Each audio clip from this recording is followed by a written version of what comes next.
wanna feel alive, feel the blood inside my veins. I wanna slow the time, will you slow it down with me? I think I need to find what it means to be okay. It's broken by design, can't live life without some pain, yeah.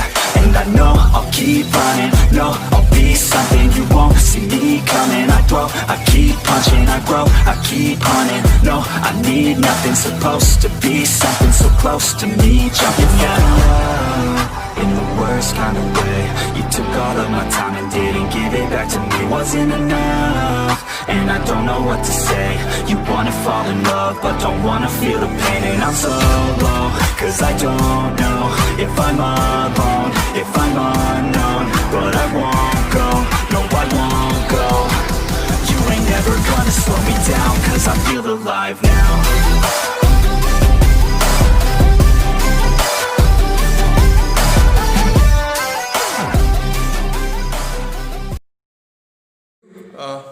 So hey guys, this is Shoaib and I'm back with another episode of interviews, and today I'm sitting down with Kriti Shastry and having this interview. She is an inspiration to all the men and women out there who are trying to set up something for their own and be their bossy of their own life. And I will start this interview by asking Kriti about giving a short, telling something about your early life and why did you decided to drop out from a corporate job and be an entrepreneur. Okay, sure. Yeah. First of all, thank you so much for having me. I am excited to share some of this cool stuff with you today. So, starting off with a little bit about me and my journey. Today, I am running a coaching business for fitness coaches. And I started off my career as a software engineer, graduated with a computer science degree, and I was very much passionate about fitness at the time. This was in 2016, so this was around, I think, 4 years ago. 2016. Yes, I passed out in 2016, correct. So after that, I didn't have a direction in terms of where to begin in the fitness industry, which I feel most people get lost in, especially if you are someone who has done engineering with no background in, fitness. Just with your experience, it's very difficult to know what to do in the industry to be able to make it a career. So I did navigate through, I had my own Instagram account at the time, so I was just sharing my fitness journey, not knowing how that could potentially become a career. But I still continue to share my own journey just to connect with like-minded people and to share my own goals, what exactly I was doing in my fitness journey. And I hadn't completely figured it out in terms of my own fitness journey either, because I was still, my aim was to, get leaner, get more muscle. I was working out, I was strength training at the gym, and I did not find a lot of like-minded people at the time. Like around me in college, people were just graduating and getting jobs. So that's what was the, so-called path, right, that everybody's supposed to take. So that's what I thought. And my parents were also like, get a software job. So that's what I did. But I lasted in that company for 3 months, in which time I figured that I was very unhappy. I really wanted to make more time doing what I love. And even though I hadn't figured it out at the time, I was committed to, finding some way out. I knew that there were people working in the fitness industry, and I wanted to just make my own path. So at the time I quit my job and I found another job in a fitness coaching company as a coach, which was like the starting point for me to, get into the industry, get to know what coaching is all about, interact with, a lot of clients, learn a lot of communication skills, and all of that happened in that period of time. And along that 1 year working with the company, I started my own coaching business, and that's where my entrepreneurial journey really began. And then I grew that coaching business to over 12 lakhs in within 2 years. And that's when I got the inspiration to try to help other coaches do the same thing, which is what I'm doing right now. So I hope that kind of connects all the dots. So Kriti, as you said, you were unhappy with your job, right? So I want to ask you something about how important it is to not only go for money, but look for something that makes you happy. Do something that makes you happy more than money. How important it is. Yeah. So I think it's different people have different priorities, right? So when you graduate, it's like for some people, money is the number one priority for them. Maybe they grew up in a family who were struggling and they realized the importance of money early on, because of which their whole priority would just be, getting any job that pays the highest. And along the way, somewhere they might realize that, maybe they want to shift their path and do something different. But everybody has different points in their life when they realize that um, what they may be doing might not be worth it in the long term, and they realize that, okay, this is not something that is making me happy in terms of maybe. So the pain levels of doing that increases, surpasses doing something that is new. So you feel a certain amount of fear about, starting something new. You have like uncertainty whether that is going to potentially become something or not. You feel that, and you also know that you're not completely happy doing your job, right? So these two are like different stress levels. So what happens is, over time, the fear that you feel about starting something new becomes much smaller than the stress that you feel in your job. So when that happens, that's what happened for me, but it happened very quickly. I realized that within 3 months, because I was feeling miserable. I couldn't wake up. I was just like, every time I wake up, I would be like, sad that, oh my God, I have to go to the job. And through the day, I would be really, really, depressed thinking about it. So everything about my day was just making me unhappy, apart from that block of time when I could go to the gym and, make YouTube videos and stuff like that, which made me happy. So I identified what that was, how that made me feel. And because I was still early in my career, money was not that important for me. But it is different for different people. And when you realize that, and then you know that, okay, this stress, I cannot do it anymore, then you can make the switch. But until you feel that for yourself, it's very difficult to even understand. Like for someone who values money a lot, and they still haven't experienced that stress level, they may not be able to relate at all. So you and I, how much ever we discuss about this and say that, yeah, this is important, they may not be able to relate until they experience this for themselves. Does that make sense? Yeah. So it's like everybody has their own intrinsic um, factor in which they understand what their priority is, and when that shifts, that's when they're like, okay, yeah, like I think this is not worth it anymore, and then they would feel more motivated to switch to doing something that they really want to. So, Kriti, who do you think is an entrepreneur? What is an entrepreneur? Intrapreneur. Yeah. Intrapreneur or entrepreneur? Entrepreneur or intro, I think there is a difference, right, in both of them? Yes. Okay. Yeah, entrepreneur is someone who is starting off their own business, right? Entrepreneur is someone who is starting a business within their own company. So entrepreneur is someone who is like, if you are working in a company and you want to do something for the company, like it will be a business, but the funds will be provided by the company for you to run your company, right? Okay. If you're asking about entrepreneur is someone who is starting something new, a new idea. It may not be a completely new idea, but it's a business that you have to run by yourself. And yeah, that's basically what an entrepreneur is, doing something by yourself, running your So, own business. Yeah. yeah. So, Kriti, like, what is your vision and like, where do you want to be?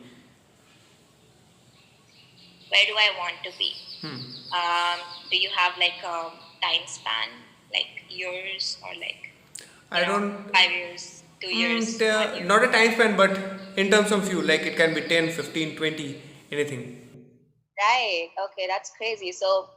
Um, so my thing is, I don't really believe in a very long-term vision, and I'll tell you why. Because if you had asked me 4 years ago when I started out my, coaching journey, I would have never imagined that I'd be doing this today, right? But for me, what I believe in is always being in alignment with what my current interest is. So, for example, today I am running a coaching business for coaches, And my vision for the next 1 to 2 years, which is what is going to take me to grow this business, is to be able to reach out to all the new beginner coaches and be able to provide that solution that is going to help them accelerate their business growth within like 1 year. So what you would be able to achieve in 3 years or more of your starting your own coaching business, I want to help them do that within a year, right? So just like cutting that time and providing them that support. That is my long-term vision, to be able to reach and provide value to as many beginner coaches as possible, and then create products based on the same thing that would really just with the same kind of goal, to be able to provide value to coaches. um, Along with that, I also have an apparel brand. So for that, I want to be able to do 2 to 3 more successful launches, as well as get more structure there. So these are my short-term vision goals, you can say. But from there, I want to analyze, what my growth is, because currently I'm also in an MBA program, and it's a lot of just learning and growing, and day to day my knowledge is like growing, right? So with that also, you do have to analyze what changes I want to make in my business, aligning it with whatever I know today is going to provide value to my business. So with by 5 years, who knows? Like, I don't really believe in that long term vision, because I know that as long as I am doing my best to be able to grow my short term vision, I would be able to do my best.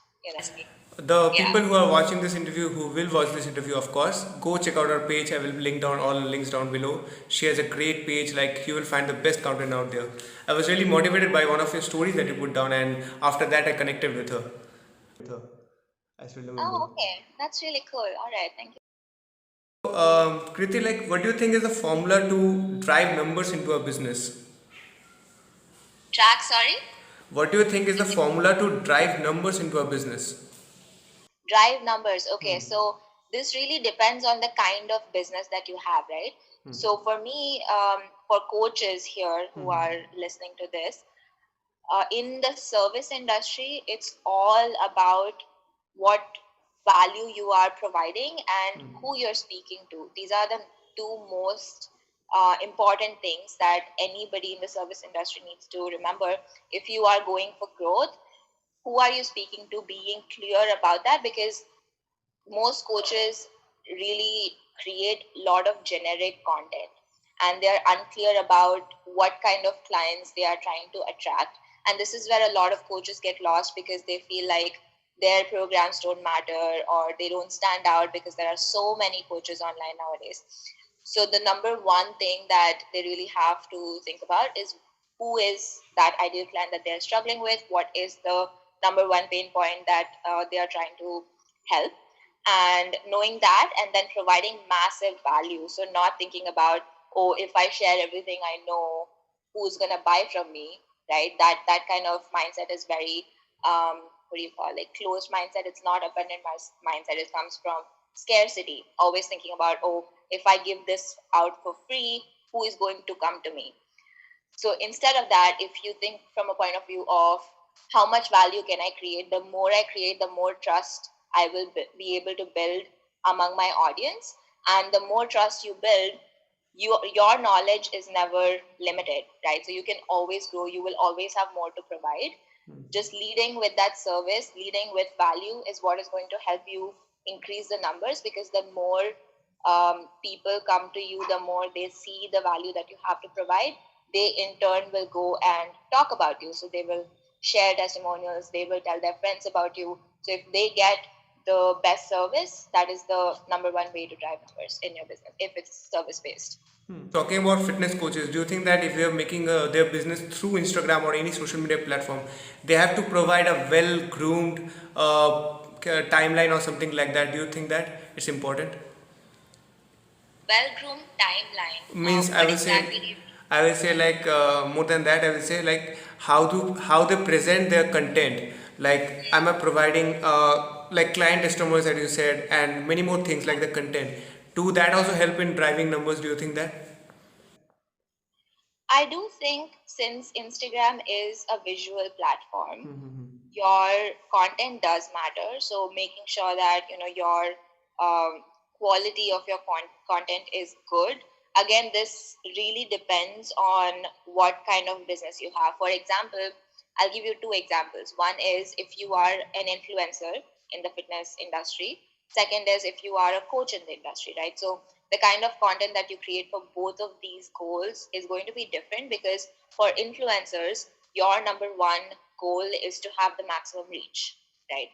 So if you want to attract the maximum number of people, irrespective of, you don't have to worry too much about the kind of people, as long as they are in the fitness industry, like as long as they're interested in fitness. It can be very generic. As long as you're attracting fitness people, it's going to be your numbers are going to grow, and your focus should be on the quality of content, because you should have like really good looking pictures and good quality pictures. Being innovative and creative with your content is very important if you're going for that reach, as opposed to if you are a coach, your main focus is to be able to educate your audience, right? So the quality of your pictures need not be very high, so you don't need to worry about, oh, which angle, what camera, this, that. But what you need to remember is to be able to, how can I send a message across to my audience in the best possible way, right? So if you have a message, if you want to like talk about a training tip, will a video be good? Will infographics be better for this kind of content? So thinking about the value and your message being sent across is more important than being like, okay, what kind of camera angle, or like what kind of video can I make? So I hope that kind of clarifies. I think that in today's timeline, in today's date, there is enough money in this fitness industry to make.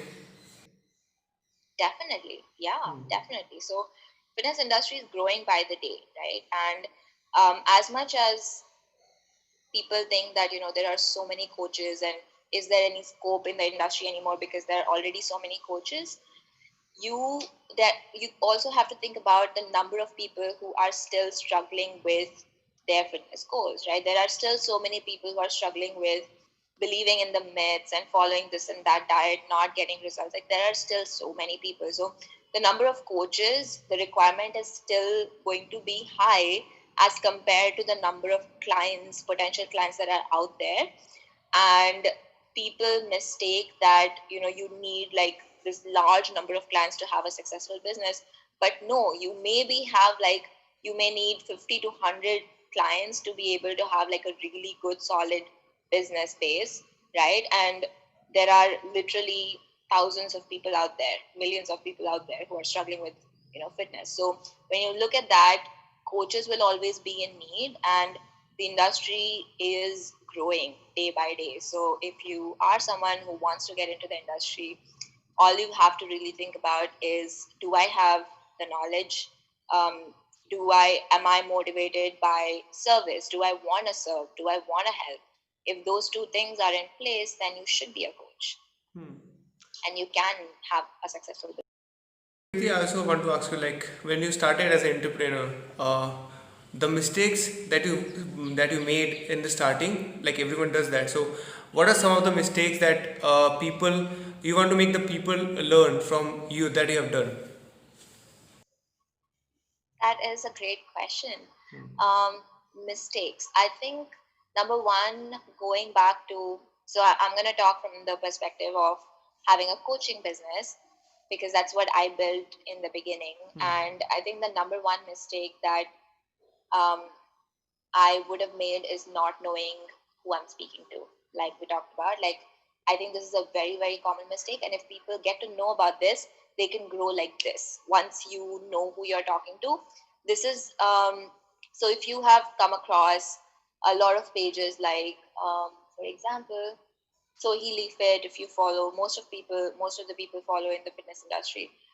So these people, if you see any successful coaching business page, you would see that their kind of content is very targeted, right? So they you almost expect one kind of content from these people. So becoming known for that, and they do that by first identifying who they're speaking to. So once you know in what way can you provide value and to who, that is like the turning point in your business, which was for me, but I didn't realize for a long time because I didn't have like a business coach in the beginning to tell me, you need to really know your target audience. So once you get to know that, your content can become really, really consistent. Your content will become targeted. You will be able to get a niche audience as opposed to having like so many people on your page who are not really your ideal potential customers.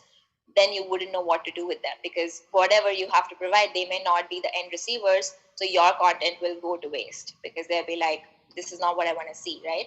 So that would definitely be number one, not knowing who you're speaking to. Second would be not starting my podcast sooner enough. I would really say that, my podcast has been the number one way in which I've been able to share a lot of value. And I think it's underrated as of today, but it's growing at a fast rate. And there's a lot of potential to grow for you there because there are not a lot of podcasters out there today, especially in the Indian fitness industry. There are very, very few. So, not starting soon enough. I think I started 2 years ago my podcast, and I am at I think 80 episodes or so as of now. But not starting that soon enough, and also I would say not being clear with in what kind of content I am good at creating. For example, when I started out, I put out content on Instagram, YouTube, Facebook. I had a page on Facebook, and then I got very lost because um, you don't have a if you don't have a structure and don't have a goal behind creating content, it can come to a place where you don't know what you're doing, right? And you end up spending a lot of time on each of these platforms, but your business would be driven only by maybe one or two of them. So finding out what your goal is with each platform and if it is related to your business or not is very important, because otherwise what would happen is you would be spending a lot of time on activities that don't drive revenue in your business, right? So for example, my YouTube, I was creating vlogs because I enjoyed it, but there came a point of time when I realized that I was spending hours editing my YouTube video when the primary driver of revenue in my business was my Instagram page, right? So then you have to identify, okay, do I have extra time every week to spend on something that is not going to create revenue in my business? Or do I not have that time as of now? If you don't have that time, you have to kind of prioritize for things that are really the revenue generating in your business, or for the things that are leisure like YouTube or anything else that is not directly related.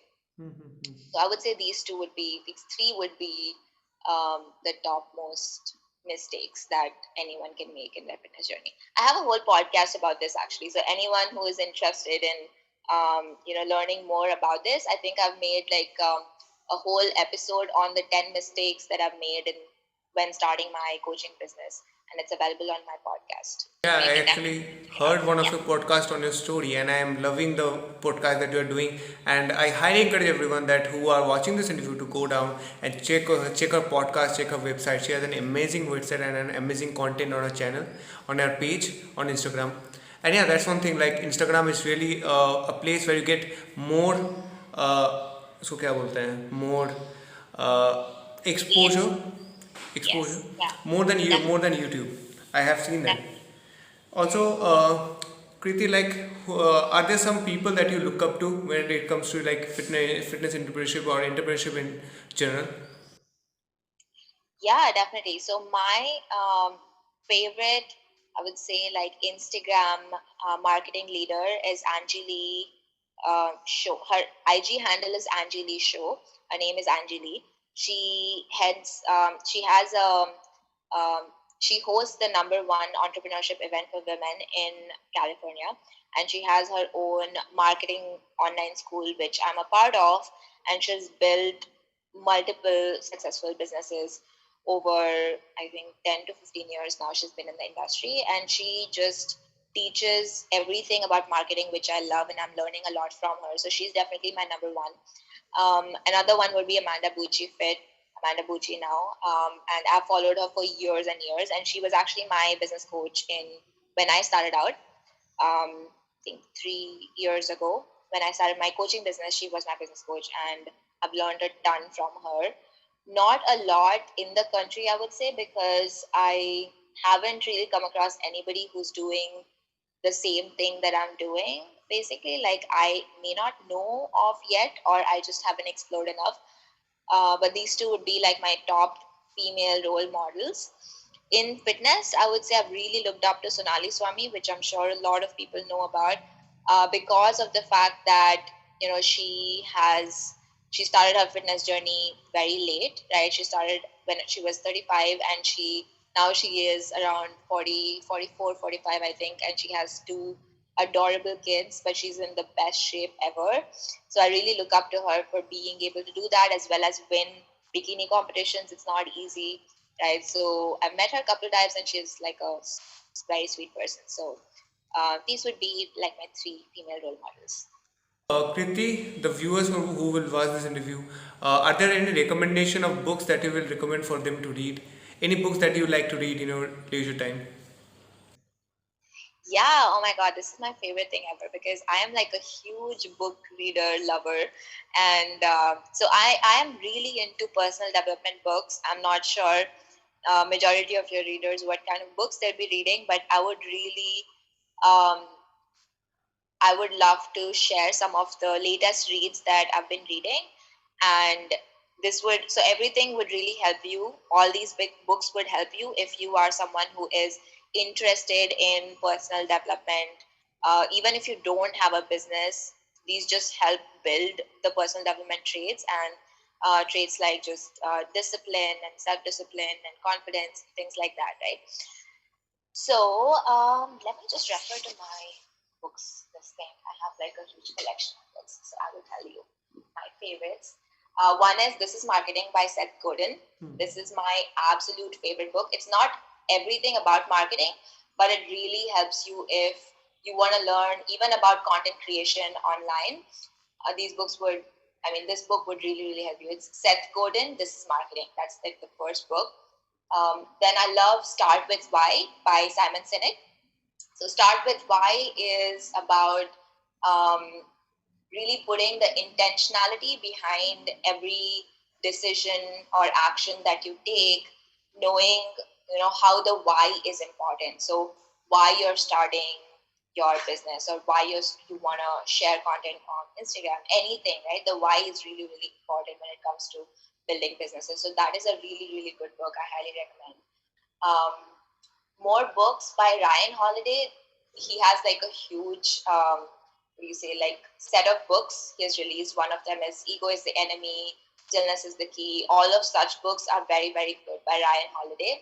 The one that I'm currently reading is called Man Up by Pedro Sculion, which is all about how you need to man up in your business and take responsibility for everything that you have to do in your business. So I hope that helps your readers with books and book selections.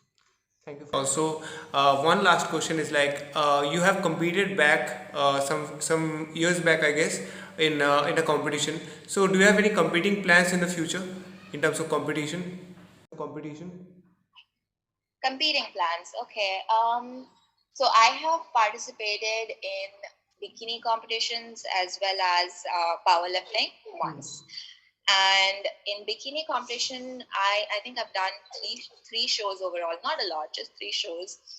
The first show was just I was just trying to experiment and see what it feels like, and I think I have a lot to take away from those competitions because I feel like everything that I'm doing currently, the discipline has really come from that. That really taught me how to keep going even when you really, really feel like quitting. Like competitions teach you that. So as much as I love doing that at the time, I don't think I see myself doing that at least in the next couple of years.